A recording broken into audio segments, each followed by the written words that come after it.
sarhoş eder mi? Bir hayale daldım uyan derler mi? Beni böyle koyup gitme olur mu? Yine gel akşamüstü gece sabaha varmadan izin olsun üzerimde olur mu?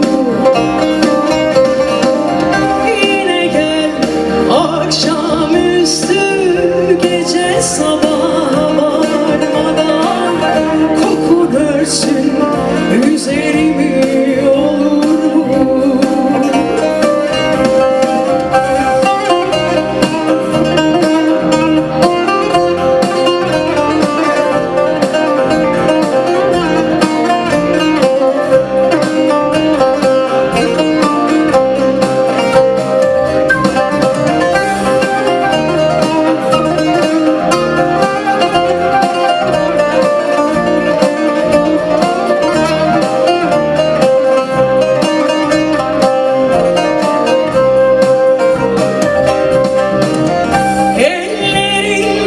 Şu bahar eder mi?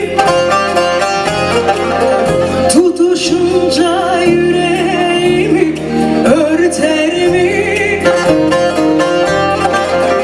Ey ruhuma kırar mi papatya? Beni böyle koyup gitme olur mu?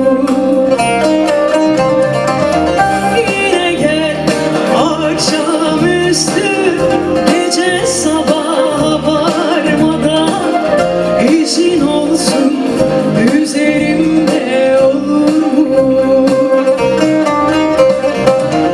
Yine gel akşamüstü